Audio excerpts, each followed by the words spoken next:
Hi, everyone. Thank you so much for joining another Lead Squared webinar. I am Shivani and I work for the marketing team at Lead Squared. So we have a very interesting topic and one of my favorites, at least for this month, that we'll be discussing today: context, conversion, recall, the 3 C's to drive student conversions. And we have an excellent panel to take us through that. Before I get to them, I'll probably just brief you on what you can expect in the discussion. We will talk about discovering and building channels to get students to notice you. We will discuss incoming inquiries and how to prioritize them. We will also talk about measuring and tracking. It's all about metrics, really. And how to ensure technology helps your team to not get distracted. So with that, let me introduce our panel. We have a fabulous panel. So lots to learn from the session today. So first we have Katya Nyangi, who is the Director of Marketing, Strategy and Outreach at the African Leadership University. Then we have Janet Machuca, who is the founder of ATC Digital Academy. We have Matthew Zonis, who is the Director of Marketing and Recruitment at IntoDue. And we have Chantal Frazier, who is the VP of Africa Sales at Lead Squared. So before I hand it over to Chantal, just a quick note to the audience and everyone who's joined here. We really want this to be a conversational session. Feel free to put in your comments, questions, anything at all that you'd like to share. Please put it on chat. We are here to address your questions. So with that, over to you, Chantal. Thanks, Shivani. Yes, I absolutely agree with you. Super excited about having the opportunity to chat to fabulous brains that we have on our panel today. So we've got Janet and Katya joining us from one of my favorite places, Nairobi and Kenya. And then we have Matt joining us from Jersey in the US. So yeah, I'd be interested to see where our audience is joining us from today. So please use the chat and tell us where you're joining us from today. So to our guests, thank you so much for giving us some of your time. Today, I'm really looking forward to picking your brains, and I'm sure that our audience is really going to appreciate the insights that you have to share with them. I'm not a fan of living in the past, but the pandemic did have a significant impact, on students worldwide. And although many students said that the pandemic ruined their college experience, many higher education institutions, took the opportunity to invest into online learning channels, which are still being leveraged today.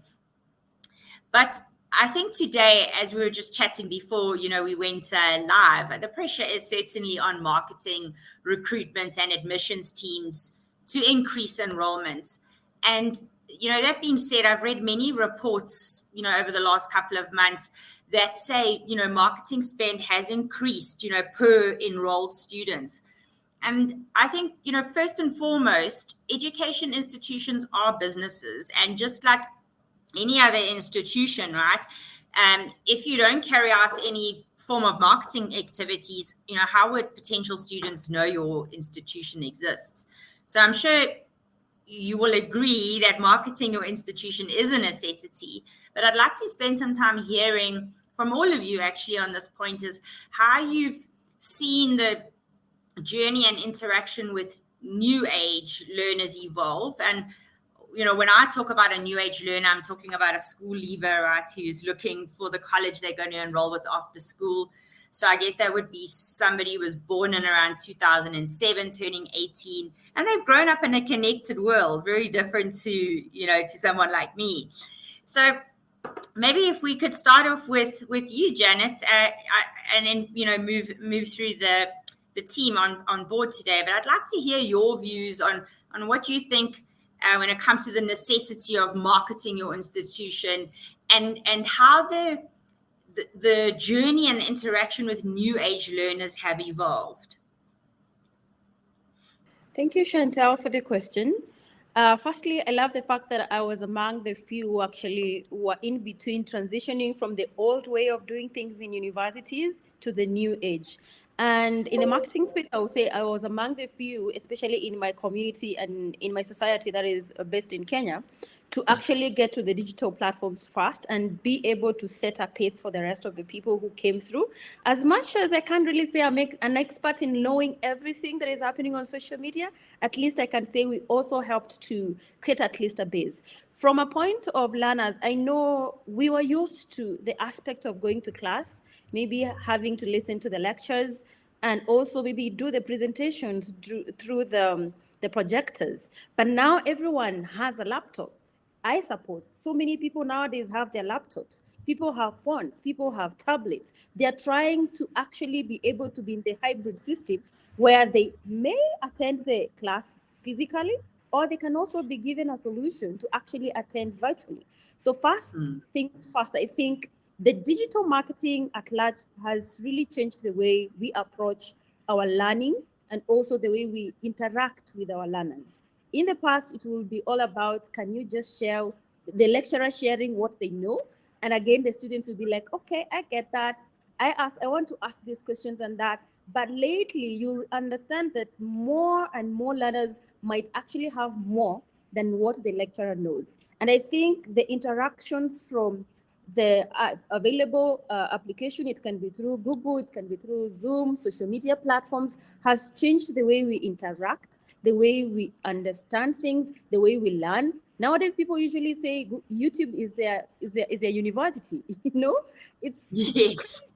in the past, we will be like, if you're not in class, you can't learn something. Nowadays, you might not be in class, but digital is there to teach you. We have courses everywhere. So many brands are not just brands, but learning institutions, academies are trying to create alternative courses or more extensive courses where they partner with instructors from outside the university or within the university to create more materials that are going to be used by the students or anybody else who would like to tap into that knowledge base for the universities. So I feel like institutions in the learning space have changed. It's not just about people attending class. They're also being part of conversations on LinkedIn, on Twitter Spaces, on webinars, where they invite everyone to first experience what they have, because we are in an age of experience. Learners want to experience what you can offer before they actually make the decision to be part of that learning institution. And I love that. That is so true. Yeah. True. And interaction comes through the experience, because that is where they know how is the personality of this institution, what's their brand voice like, how is their tone and all that. So digital and the hybrid systems of technology have really changed the way we market ourselves and institutions. And that is why the little experience you can share as an institution can change the perception of your entire institution. Sure. Yeah. There's so much to take out of that, Janet. Thank you. And Katja?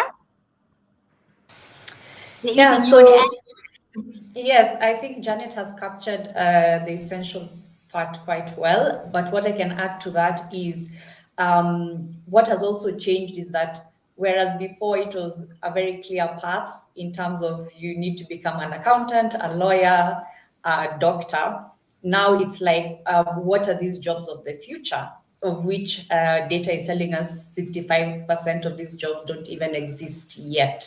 So again, educating these students to be ready for that future that we ourselves are uncertain of. So that changes the dynamics of education from knowledge, which Janet said they can get on YouTube, to skills. Another thing I would add is bridging the gap between parents and students. So whilst the young people, the students are thinking of the future very broadly, they live in a very global society, they're not into the traditional forms of learning. Parents still have a mindset of my child should be in a classroom, should be on a campus for me to feel comfortable that learning is actually taking place. And what I have found is that marketers then play a crucial role in bridging that gap in their messaging between the parents and the students. Yeah, that makes a lot of sense. I mean, the way we learn and teaching methods, I mean, have evolved. But I love what you said about, moving from, it's not just knowledge anymore, but also that skill. I think that's a really powerful point.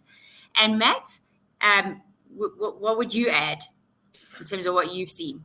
Sure. I think more importantly than anything else, it's having the entire team on brand and on focus and being willing to adapt and change how you market. I mean, the running joke that I always talk about is that university presidents are 60 to 70 years old.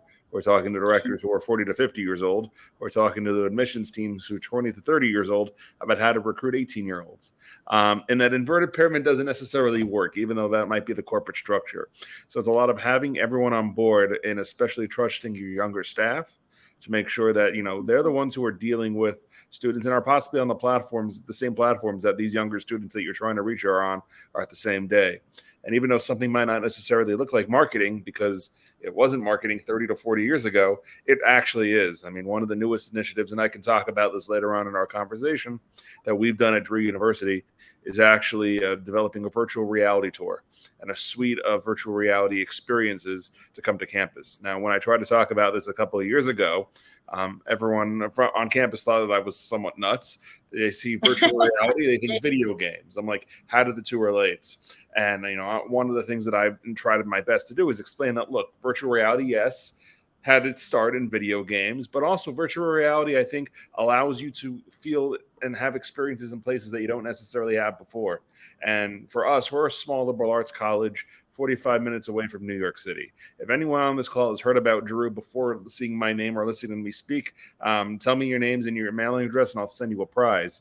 But, we're walking in, we're not Harvard, we're not Yale, we're not Eton, we're not UCL. We have a lot of ground to do, and our best-selling asset for us is our campus.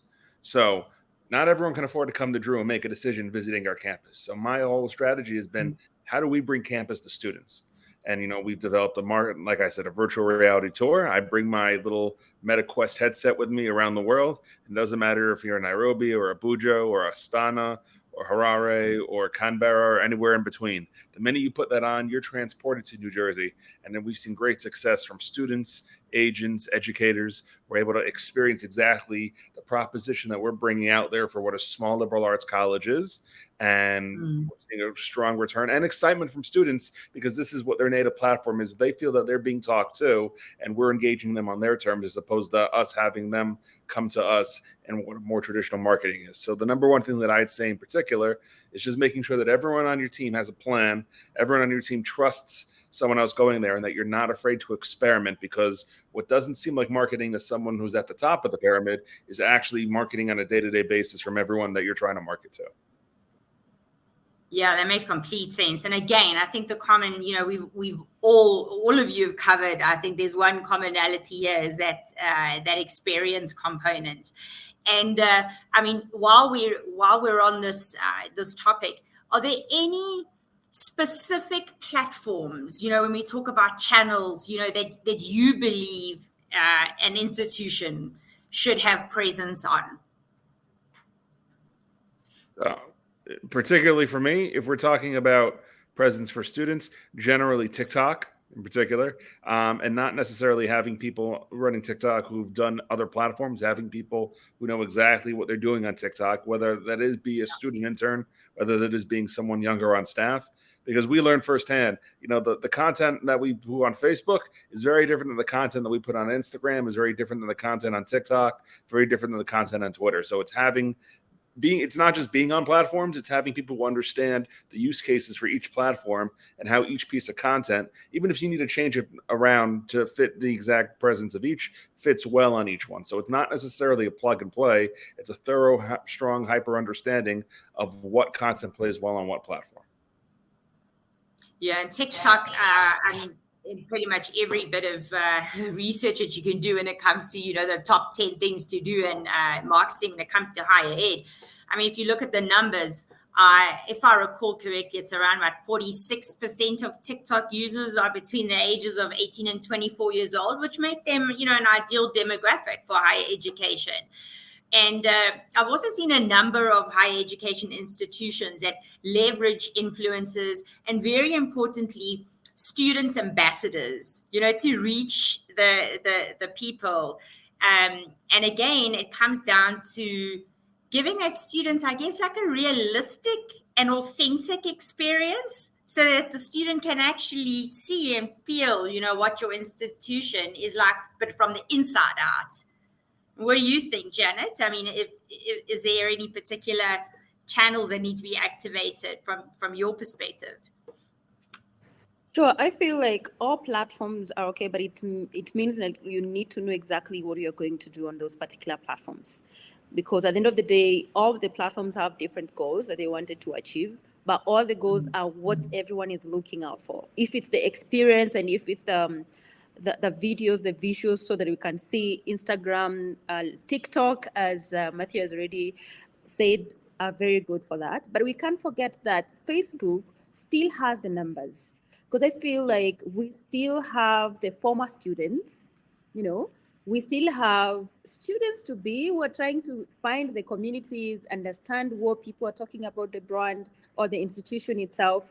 And also now talk about LinkedIn. LinkedIn, we understand it's a professional platform, but I feel like so many people go there to search because they believe it's easier to find professional institutions there and the former students from just LinkedIn, which is easier instead of going to Twitter to search for things. But again, which is a topic I think we might cover as we continue the conversation, SEO has changed. People are searching content on social media. People are searching institutions on social media. So I feel like all the platforms have the power to actually help every institution. The question is, what objective are you going to attain from those platforms? And what exactly are you putting out in that particular platform?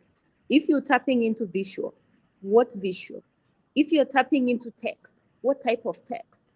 If you're tapping into articles, where can people actually have the power to read and search for more content? So find that. Yeah. And Katya, I mean, when we talk, we've spoken about LinkedIn and TikTok, etc. I mean, what about websites?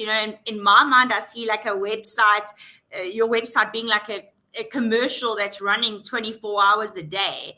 And how do you think institutions can use their websites as an advantage, when it comes to, again, delivering these experiences that would leave a lasting impression on a prospective student? Yeah, so we normally say that all traffic should eventually lead to your website where the conversion takes place. And so, of course, the website has to be quite dynamic and representative of your brand. And when we go to your website, then we get a sense and a feel of what kind of brand you are and what stories you're telling. So it's a great platform to mix your storytelling, whereas different platforms have different niches. On your website, you can mix the video, the static images, the small captions, and even for those who would like to have some long reads, then you can have longer stories. You can have chats on the website, and then you can have a landing page form. So there's just so much you can do on the website. You can link it to WhatsApp. And what I was going to add is that what I've seen with young people is they still do like to have some intimate connection, and therefore creating groups for them also does help, whether it's on Telegram, WhatsApp, or other platforms that are easy for them to access, such as Facebook groups as well. Yeah. I think you guys have hit the nail on the head, and that's like some really, really powerful insights you've shared there. So that's kind of leading me into where I want to talk a little bit about branding. So, finding new ways to attract and retain, the best and brightest students is certainly no small feat. Sometimes we can make it sound a little bit easier than what it is. And branding in itself is complex, right? I mean, we know it.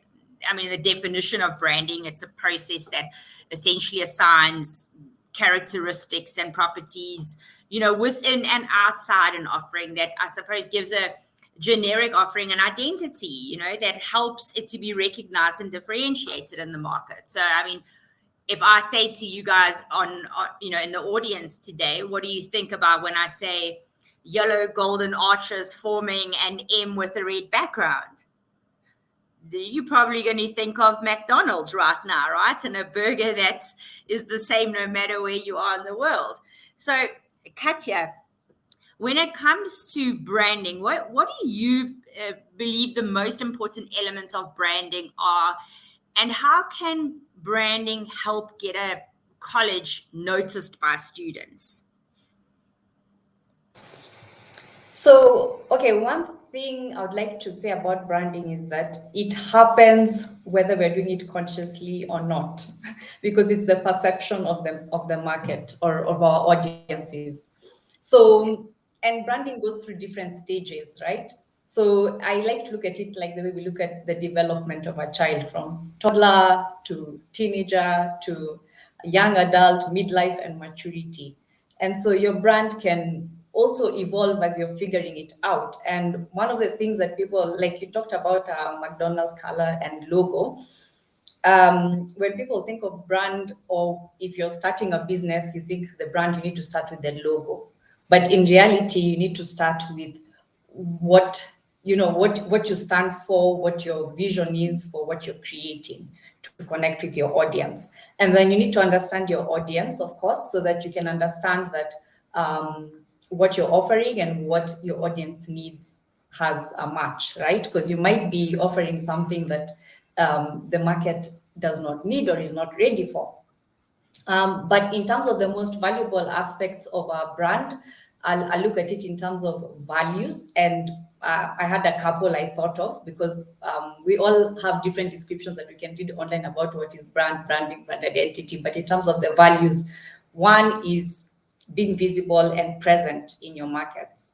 And if I look at, for instance, the African market, we have this danger of looking at Africa as one large market, but in reality, there are over 50 different audiences, and within those, there are sub-audiences. So it's like, how are you going to connect with them? How are you going to make yourself relatable in those markets? So that's another value, relatability. Yeah. Then consistency. As much as you might be evolving from toddler to maturity in certain aspects of your offerings, there needs to be consistency in your messaging and what you stand for as a brand, because that way then you're trustworthy and the word of mouth builds around that. Then you need to resonate, and I think resonance can come. This is where you can play around with brand identity and how you choose your colors and your fonts and your tone. And this is also a good area to play around with when you're trying to make your go-to-market strategies relatable to different contexts. Yeah, what works for one may not work for another, but it might all sit within a similar outlook. Another is to listen. Sometimes as brands, we might be trying to drive our message and really bombarding our audiences, but are we also inviting our audiences to give us feedback? And are we genuinely listening to that feedback? So I think that's very important for a brand. And then, of course, how are you going to stand out? So one of the important things to do when you're thinking of branding is, of course, to know who are the other players in the market. Do your SWOT analysis and understand in what way are you going to be unique, and in what way is your offering going to be unique. And last but not least, I want to talk about purpose. You might have a nice logo, but is your brand driving a purpose? Otherwise, it's just a beautiful logo. Absolutely. Sure. That's and I think a lot of people get stuck on, logo and that being branding, etc. So thank you, Katja. That was some powerful information you've shared there. So we spoke about this I think in the first part of our discussion, but when it comes to digital marketing, I mean, I look at just, if we take just like Gen Z at the moment, they're kind of like glued to social media. When I say social media, I'm using the term broadly, right? Because there's so many different channels. But with that being said, if people online and looking for information, higher education institutions, need to be present on the right platforms, as we mentioned earlier. But that being said, Janet, I want to pick your brain here, but social media is a beast that needs constant attention, right? And it requires makeovers, and this channel can deliver really good return on investment when it's used effectively. And I think here, you need to have the right people looking after the right channels for you. But how can institutions build a brand and a voice leveraging social media today? And then maybe if you could add to that, Janet, is just maybe talk to us about, because you spoke about SEO earlier, but what is the impact of social media visibility on SEO and search results? I love those two questions so much, because all the time, every time I'm on social media, people are like, what am I going to gain as a brand? Because until now, there are some businesses who actually don't see the value of social media other than just thinking about sales all the time. I'll go back to what Katya talked about, especially on the branding. Social media as an institution, one, you are a brand, and two, you are a brand that represents a community. And the community is part of the parents, the students, and anyone else who loves your brand because they love the way you perform, they love the way you talk to people, the way you engage with everyone, and the way you generally present yourself on the digital space. And that is why it's much easier for them to exactly know who you are because you're the brand. They can easily remember who you are, and they can actually talk about you when you're not there, because that is the most beautiful thing I feel about brands when it comes to social media. So for you to understand that voice first, it means you need to listen to yourself, your values, your missions, your achievements, what actually describes you the best, what actually talks more about you. How can you represent the emotions, the thoughts of these community members? And when it comes to social media, all the perception actually is made through how you represent the people in it. And this is what I usually say, even for the businesses. As much as you are not a learning institution, you have people behind that brand. And makes it good when you are an institution, because you have different personalities of people. These people, others are friendly, others are not. Others want to consume content in a more calm way. Others want you to be rowdy and exciting and all that. And that is where you need to understand all these personalities and at least understand what are you trying to represent out here on social media. So to make sure that you are actually tapping into the ROI, first you need to know who you are as a brand. Understand how people talk about you. Understand how people consume your content. Understand what people need from your social media platforms. And number two, after you have understood that, articulate yourself clearly. How can you make them feel like they're part and parcel of that? And that is where community is the most important thing you can build on social media. How are you packaging that community?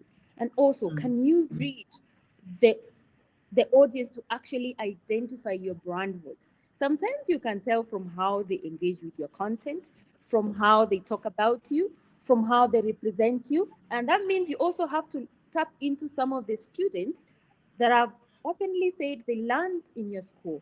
How do they present themselves on social media?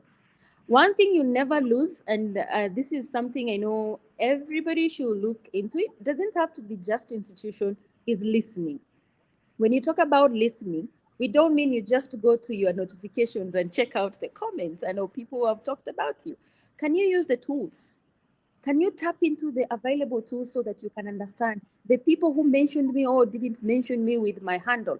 What are they talking about my institution? And also, what are other institutions doing better that I'm not doing?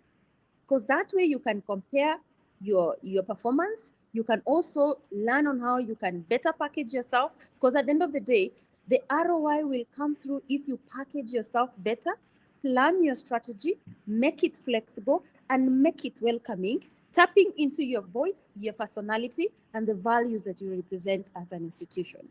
Now, talk about social media as a tool or platforms that are impacting the SEO. One thing I love about the current way we are headed is that people are no longer going to Google to search a lot, actually. Social media platforms themselves are becoming search engines. Look at TikTok. They say TikTok has eaten into the search for locations, restaurants, and places for TikTok markets. The same case is happening on Instagram. Look at how brands, all these platforms are actually trying to make people stay on that platform. So I would like to respond this question in two parts. One, social media themselves becoming the best search engines where people are getting the contents faster because they can search through the algorithm, they can search the keywords, they can use hashtags, they can pinpoint personalities. If they just write the name Janet, which Janet comes up first? If my name is top on the first searches, it means my visibility is great as a personal brand. Imagine if I'm searching for Yale and maybe there's another university somewhere. Maybe there are 10 universities. I don't know the specific name, but I search university. If I go to the people, can I find your institution as part of it? But the question is, what makes it to be seen more than the others? First things first, consistency. You can't just post and go and expect wonders to happen. I'll post in a week and then leave. You need to be present. Because at the end of the day, the way the SEO works on social media is the way it also works on the websites. The more people go to your platform, go to your website, the more visibility it gets. We always say Google loves you if people love you first. The same case on social media. If people love you, it means the platforms will give you a chance to be seen more. It means the algorithms will actually favor you. So how are you going to do it? Be consistent. Another thing you have to tap into is how you grow your social proof. As an institution to become a thought leader in this space, and also as people in that institution. Because in one way or the other, I feel like every person who represents an institution adds to the value of that business, to that institution, also adds to its searchability and visibility. Because in one way or the other, they're going to talk about it. They're going to represent themselves as people part and parcel of that institution. People are going to search and check out what this particular brand actually represents. What do they do? So focus on your authenticity too. I've talked about social proof. I've talked about consistency. I've talked about authenticity. And to crown it all, there's nothing great as creating your authority in your space. And by creating your authority, it means you have to work on your thought leadership. And let me tell you something. This is where some people get it wrong. It doesn't mean you need to have millions of followers to be a thought leader in this space. You can have few followers, but the influence you command, the behaviors you change from the audiences can speak a lot about the kind of influence you have on them. So build your thought leadership. And that is where we should usually say, as much as at the first time you didn't understand what exactly you have to do, which line you should go to, understand what the audience is talking about, narrow down to what they love the most, and build that thought leadership within that space. You can be known for 10 things, but at least the first 2-3 things should be more vocal so that people can know exactly the kind of conversations you talk about, the kind of expertise that you represent, and how they can also tap into improving your searchabilities, not just on social media, but also the search engine. Because at the end of the day, the traffic on social media has to land somewhere where that is a website, somewhere where we have more information about us. And that is what we usually say, if you can't say, send out so many content on social media about you, please make the website the best place for people to learn about you. Thank you. No, that's great. Matt, is there anything you'd like to add? No, and now when I think Janet had a very full-on, very, I don't want to say concise, but very descriptive term of everything that happened with that one. So I think we've covered that topic ad nauseum. No, thank you, Janet. A great response. And you know, if you again, I mean, we have so much research available to us today, but Facebook ads are definitely a good place to start when it comes to running sponsored ads. At least, I mean, they certainly, I mean, all the research points to it definitely helps contribute to enhancing enrollment numbers. Across Facebook and Instagram as an example. And I'd say most marketers in higher education, at least, still believe, that social media advertising, and let's just take Facebook as an example, outperforms other platforms because of the precise targeting, which you've just spoken about, right? The fast capabilities of reaching your audience at a relatively inexpensive cost. So I think there was lots of insights there that the audience can take out of Janet's feedback. So Matt,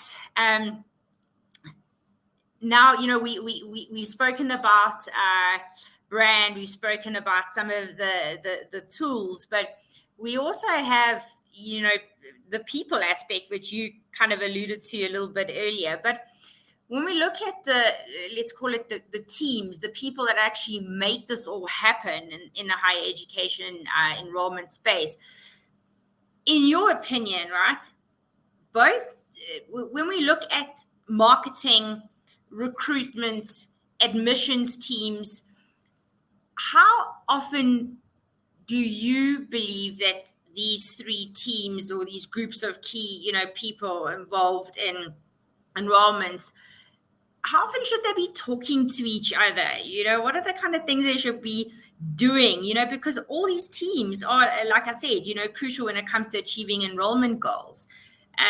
So what's your, what advice could you give us on creating more alignment between these teams that kind of make it happen, right? Because when we get a lead in from social media, and then what happens? We need the people to make it happen.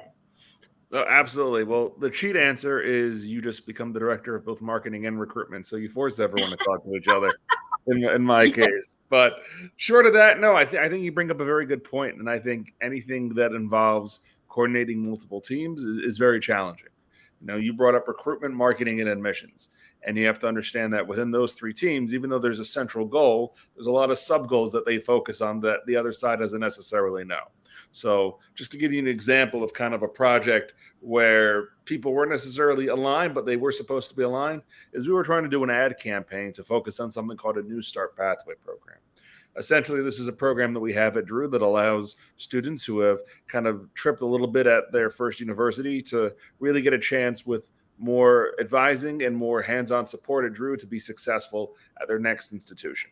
And marketing teams, when they measure success at a program, especially through an email campaign, they're measuring through click rates, they're measuring through opens, they're measuring through a lot of different metrics. In my mind, I don't care how good a click rate is or how bad a click rate is. At the end of the day, from the recruitment side of things, if I have students signing up and coming to Drew, it doesn't matter if we had 100% click rate or if we had a 0% click rate. That is what is the main key for me. So it was supposed to be a two-part campaign, and the first campaign only had a 20% click-through rate, and they were going to abandon the second half. And part of me was going to the marketing teams. I'm like, why are we trying to shut this down here? We don't know if it's successful or not. Even though 20% of the people who opened it up means that 80% didn't, maybe it was those 20% of people who needed it to open up. It was those 20% of people who needed to see the information, and they're going to be the ones that send us a student. And at the end of the day, if every one of them sends us a student, I find that to be a successful program, especially given the size that Drew's with. So even though the marketing team had their own aligned function and recruitment has their own aligned function, sometimes they don't talk to each other. And I think the first thing that you have to do in coordinating any multi-step approach, which I can be guilty of not doing necessarily as well, because everyone's excited, everyone's trying to go out and start something new, is really just sitting down at the beginning and setting up key objectives. Like, what are the key KPIs that we're all going to be in charge of here? And sometimes it does hurt someone's a little bit ego if marketing is like, all right, well, we're going to keep doing this, even though it doesn't seem successful on the surface. But, when it comes to recruitment and admissions, I think it's very key to remember that marketing is in support of recruitment. Marketing is in support of admissions. So whatever the marketing team does, it has to lead at the end of the day to either build a brand, or especially when you're working with admissions and recruitment, to drive the support and recruitment for the university at large. So having everyone understand what the key shared KPI is the most important thing at the start with. Having everyone on the same page, understanding where their lane is and what's important is definitely a key task. I think with any organization, any project, but especially when you're coordinating between marketing and recruitment. I think the other key thing in particular is making sure that everyone's on the same page when it comes to updates. Everyone knows what's coming down the pipeline. A lot of times people, especially in higher education, want to keep things secret or want to keep things kind of within their own silo and then say, hey, we're announcing this launch and we're going out there. And then people don't necessarily realize, it'd be really great if we knew about this beforehand so we could prepare for this, we can plan for this, we can have this ideas. It's a matter about keeping everyone in the loop. It's not a matter about secrecy or making sure everything doesn't leak. It's having key contacts and trusted contact persons at each kind of individual side of the teams, whether it is a marketing person, recruitment admissions person. And even if it only takes a 30-minute get-together once a week just to say, hey, there's not any big updates coming down the pipeline, just to keep you aware, I think that's just as helpful as telling people what the hell is going on. A lot of times silence, people don't appreciate that, or people assume nothing's being told to me at all. I assume nothing's coming out. And even though you could be working on a new program, a new partnership, or a new initiative, if you're not keeping people informed, then that is a big challenge when it comes to everyone keeping catch up. At the end of the day, everyone's on the same page. Everyone's working for the same goal, the university, even if their individual goals might be different. And making sure that everyone feels aligned as part of a team and someone has a voice works out really well. And then also it goes down to a point that I said before, which is trusting everyone to do their jobs correctly. The marketing team, even though I am technically the director of marketing and recruitment, I do have one person who does the day-to-day social media for me, does a lot of the implementation, has a background in video editing and Photoshop, which God help me if I try to do video editing in Photoshop. We end up with some mashup video that looks like it was from a 60s Woodstock after someone took a little bit too much, if you know what I mean. But I think as a leader, it's important for me to go to my team and be like, I have your back. I trust your opinion. I've hired you to do a job because I know you have the skill sets needed to execute. What are you thinking about this? What's your opinion on this matter? And by giving, I think, people a sense of ownership about the projects that they're doing on, giving people a sense of ownership about inputting their ideas, even if you don't necessarily put it at the end of the day, it allows people to feel more invested in a project, especially if, let's say, recruitment says we need marketing for this. And even if the marketing team's like, not necessarily what I want to do, having someone have a voice and having someone feel like they're contributing to the overall message of the team keeps everyone aligned, keeps people who are working on projects that are not necessarily be in their wheelhouse or the number one priorities involved and updated. And I think it keeps everyone on a shared sense of we're a team together and everyone has a voice and contributing to the greater growth of the university. Yeah, it comes back. I mean, you mentioned it earlier, Matt, but you got to trust the people. And I think what can also come out of that, I mean, you mentioned the different age groups earlier, but I mean, if we think about the age of our students, let's leverage the minds of our brilliant people that we've got. Who knows, we could have students ambassadors sitting on our doorstep. So I mean, like they say, communication solves most problems, so let's do more of that. And I mean, and just to add to that, Chantel, I'm very much of the school of thought of I trust someone until they give me a reason not to trust them. So especially working with Into, Into is a private organization that helps universities do recruitment and marketing from around the world. Every year I have to define a set of budgets to my marketing and recruitment teams. And I always lead until someone's giving me a reason not to. We have a team in China that works on marketing and recruitment as well that I liaison. And I'm like, look, I know WeChat exists. I know it's powerful. I don't know the first thing about WeChat, let alone the first thing about writing or speaking Chinese other than hello. I trust you guys and I trust your opinion because you've been hired to do a job. Why would I hire you to do a job if I don't trust that you can execute the job as well? And I think leading from a position of trust and openness and inclusiveness, as opposed to saying, all right, you have to prove to me that I can trust you, I think really does make a difference, even though it's just two sides of the same coin. Starting with that sense of openness and trust and having people feel included really does make a difference, as opposed to people feeling like, well, you hired me, why don't you trust me in the first place? Yeah, thanks, Matt. So look, I want to make sure that I leave enough time for the audience, but I am a sales and marketing freak. I love everything about sales and marketing, but I'm also a huge fan of doing things, in a super smart way. Like, my mission in life is to make sales fun and, have enough time at the end of the day to go and have a pina colada. But that brings me to my point is on how has technology played a role in helping, your teams, that are involved in the recruitment process. So I will start with Katja on this one, and I want to hear from all of you if you're okay with that. But I want to hear if you're open to sharing some success stories, from where you've used technology and it's helped reduce workload, for your teams, promoted more efficiencies. Maybe you have examples where, technology that you're using has helped your teams use data more effectively, so you can track, the student journey. And maybe where you've been able to make better decisions when it comes to like what channels you use, kind of investments you need to make into different channels. So, Katja, how has tech played a role in helping the teams involved in your recruitment process? A lot. It has helped a lot from a time of trying to figure things out on Excels and, Excel, yeah. So, yes. Well, what I would say is that if you're in any industry, and especially in education, you need to have a CRM in today's age where you can track what's happening with your leads, how are they progressing to applications, how are they progressing to offers, and so on and so forth. So whichever CRM you choose should serve you in the way that you need it to serve you.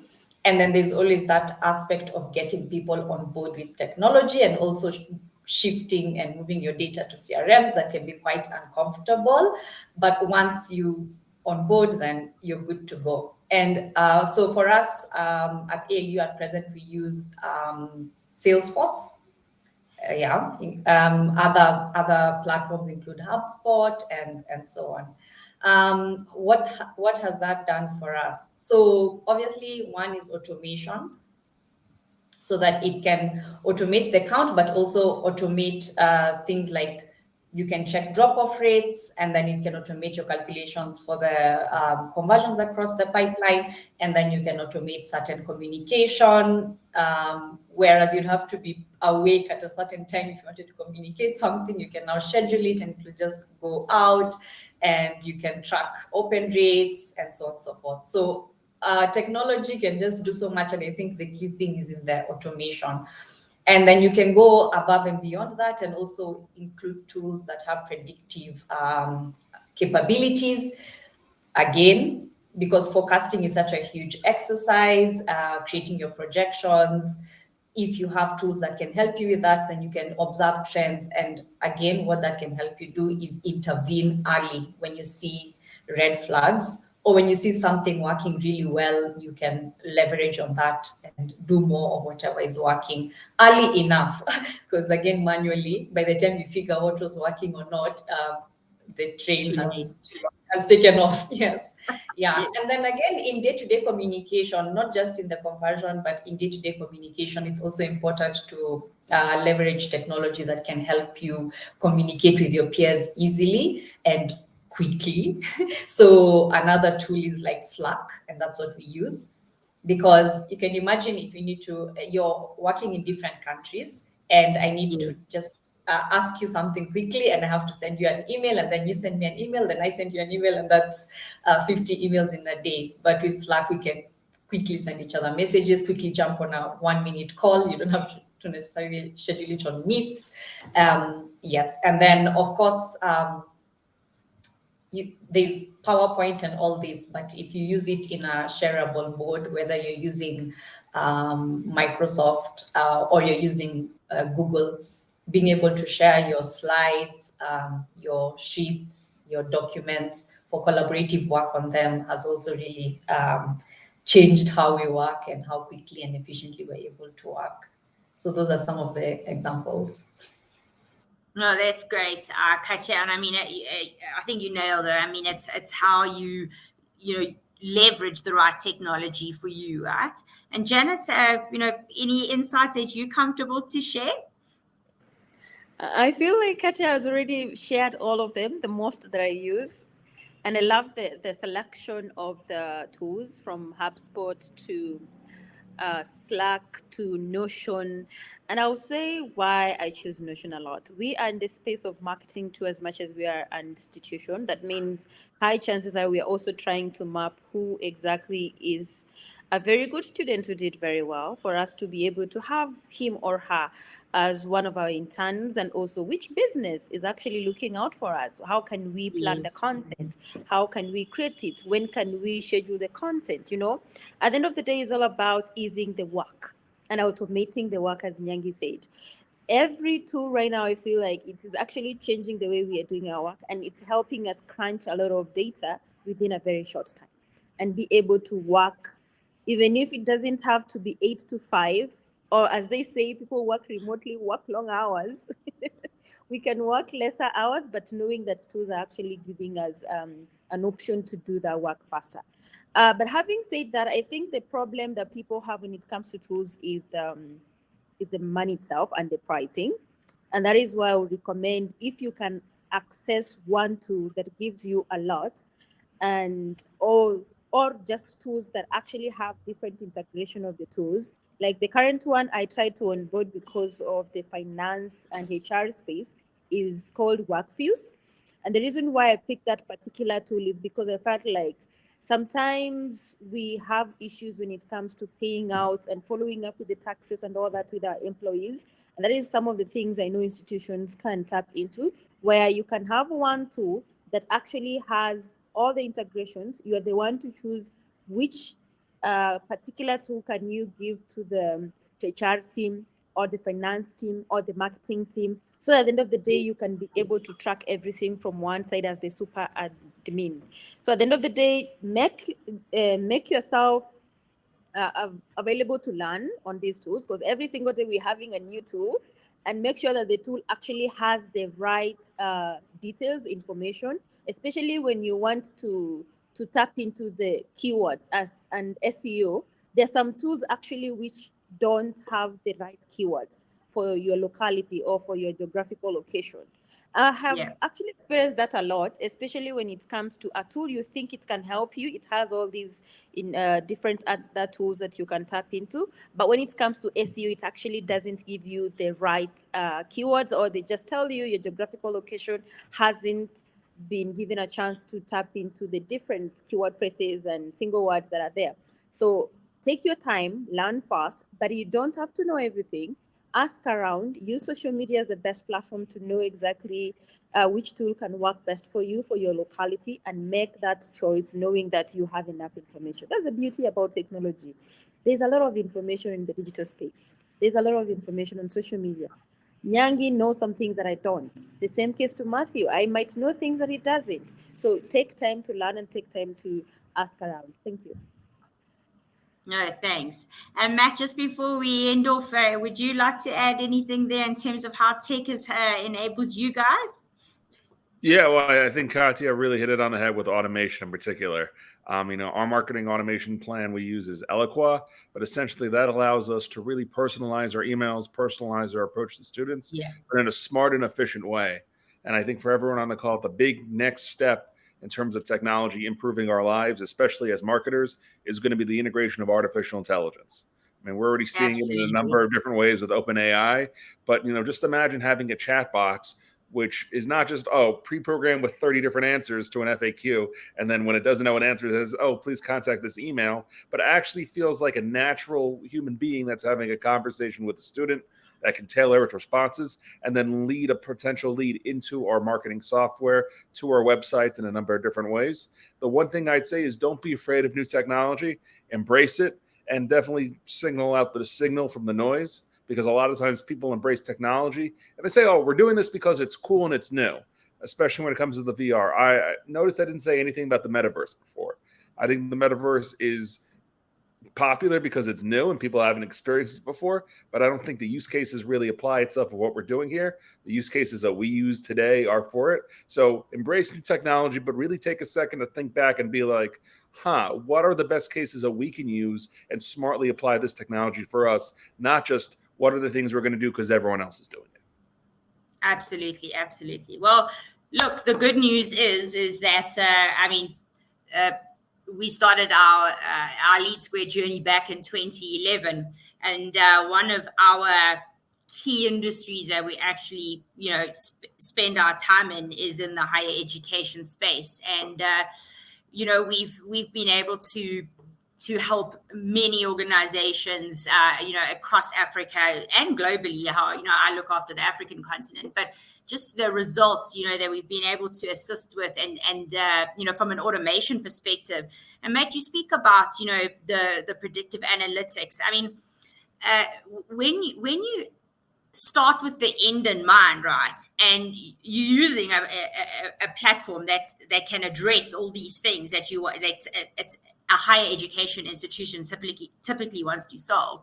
I mean, you can start collecting, qualitative data, on your students' preferences from students that have requested information from you before. I've owned a credit bureau before. So for me, data is this just it's like a gold mine, right? And some of these data points you'd be able to use to, like they descriptive statistics, like demographical information and communication preferences. And then, imagine getting to a point, and this is like, what we're doing at Lead Squared is the inferential statistics, like that relationship between communication preferences and satisfaction with the overall information seeking process. And that kind of like sums up everything you guys have spoken about. So, Katja and Janet, if you want to get your bills down on your CRM spend, come and talk to us, man, because we are setting Africa on fire here. But I would just like to thank you very much for sharing your insights with us today. I think it's been absolutely incredible.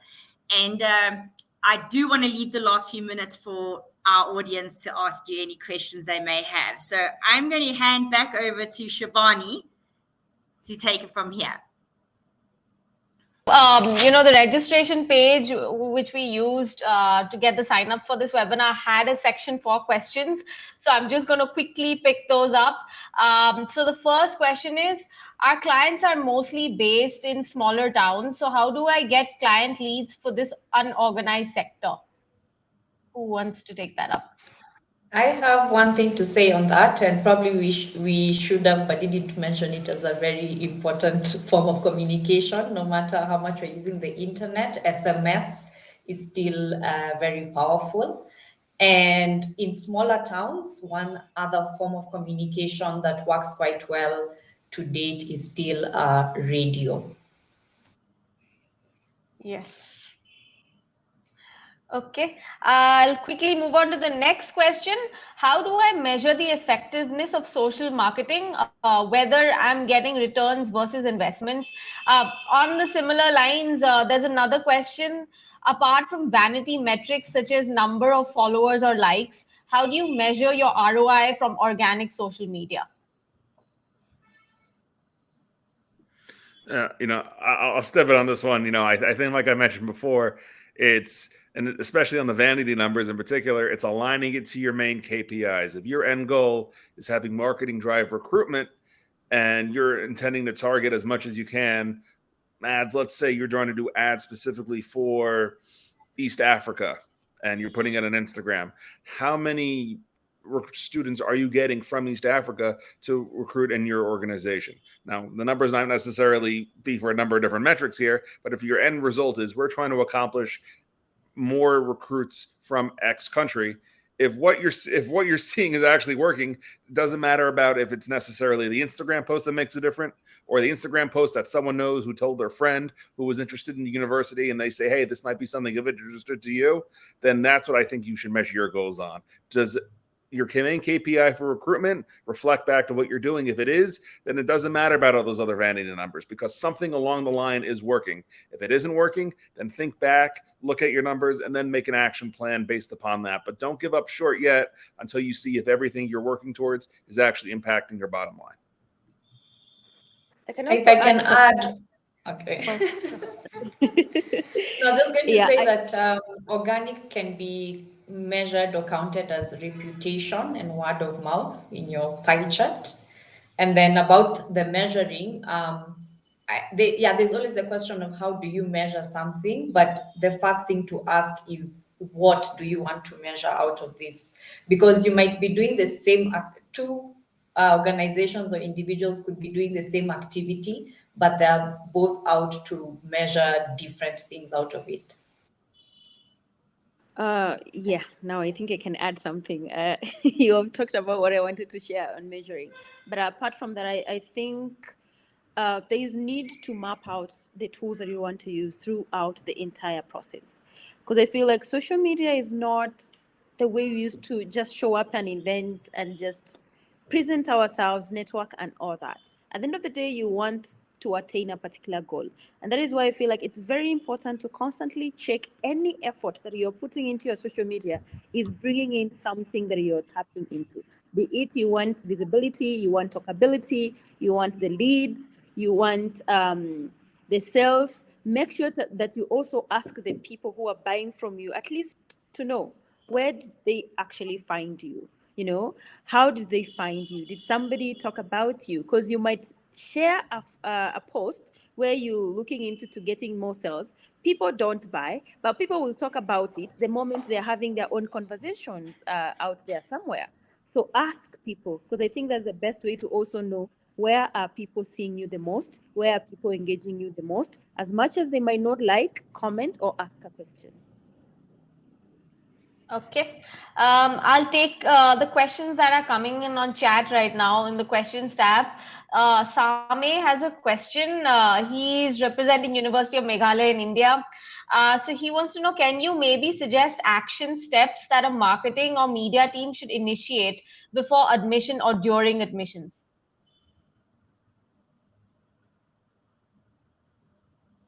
Anyone?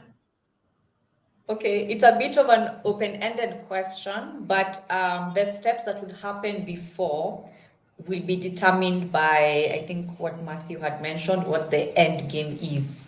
So, what do you want to do? Is it that you need do you need to be known, for instance, as a brand? Or are you already known and so you need to boost your numbers? So different strategies can be defined by the end game. But again, at the end of the day, whether known or not known, we all want to recruit students, or we wouldn't need to be existing. I think just to add to that is you also, a part and parcel of that is to go back and have a look at your previous students' journeys, right? And if you have a CRM that truly connects all your teams in one place, that data is going to be available for you to leverage, and that will also inform what are the things that need to, depending on what you want to achieve. So looking back retrospectively, what did you do to achieve these results? And there's very seldom just a straight path to an enrollment. There's a number of touch points, and so it's really important to be able to leverage tools that give you these insights without you spending hours trying to find them. Absolutely. And I can also add something that I think most of the people forget, that branding is part of marketing. Because at the end of the day, the way you present yourself, the way you make people remember you, talk about you, can change a lot and cause a lot of action on how people behave. Absolutely. Okay, I'll move on to Joel's question. He's representing Martin Luther Christian University. He says, I wanted to know how to properly build strong student unit of ambassadors for our university. Can I go first? Oh, please, Janet. Yeah. Thank you. I have been part of such, but it doesn't have to be like specifically students, but also communities where we are members as journalists, as particular, and be it engineers and manufacturers, and how that is very easy. It's actually to create a community first. It doesn't have to start from social media. It starts with the smaller clubs or the best clubs in the campus. Give them a chance to actually share what they do and support them as an institution. Because one thing that makes a community grow big and become like a point of being an ambassador, or to go to club to market your business or your institution, is the aspect of belongingness. So create that belongingness, support them in everything that they want to do. And the beauty about dealing with students is that they want to be seen that they're doing something to the institution. So they will be part of it. Because at the end of the day, they know they are going to build their career out of it. They are going to be easily known by people out there who are recruiters. So encourage them. What's the importance of being part of it?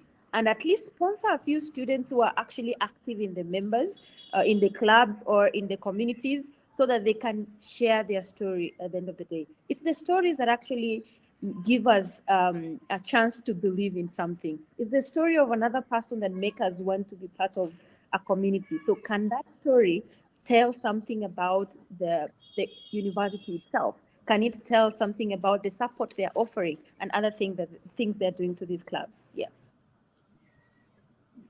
I'd say in particular, if you're having a student ambassador more than anything else, it's to have trust in them. I know I've said trust many, many times over the past hour, but don't necessarily shackle your student ambassadors to a list of key talking points. They have experiences and they're very authentic with how they can talk about them. Provide a sandbox framework for kind of what you want your ambassadors to be able to say and not say within that framework, but otherwise let them share their stories. I think more than anything, Gen Z and now Gen Alpha, I'm feeling old as I have to go past Gen Z, can understand authenticity more than anything else. And having a student ambassador talk about their own experiences and have the conversation feel like it's a natural extension of themselves as opposed to just a shill talking for university really does make the difference. And the one problem with student ambassadors is, unfortunately, they have to graduate. It's just making sure that you have a strong plan in place so that you have an onboarding process for new ambassadors as well, so that even though you had a strong ambassador program this year, that's no guarantee you're going to have a strong program next year. It's ensuring that the transition and the institutional knowledge that comes from one ambassador to the next is in place so that you can contribute and have a strong running student ambassador program, regardless of who the ambassador is. And I suppose that's the test of a strong brand, where the values stay alive. Whether it's from the corporate perspective, from how you work with each other in the departments, to the students and to the alumni, so that it comes naturally to bring each other in on these things. Awesome. Thank you so much. A very, very insightful discussion today. And we will be summarizing all the insights you've shared and all the points you've shared in a very detailed article. So I don't see any other questions coming in. Chantel, over to you if you'd like to close with any remarks. Yeah, I just want to actually thank our audience for joining us, and then for our esteemed guests that have taken the time out today. I think there is some amazing insights that you've shared, a lot for us to think about, and all the best with your enrollments for everybody that's in the audience today. And thank you very much for your time. It's been great talking to you. Yeah. Thank you, Matthew, Katya, Janet, and thank you so much, Chantel. To the audience, thanks again for sticking around. I'll see you at the next webinar. Take care. Bye-bye. Thank you.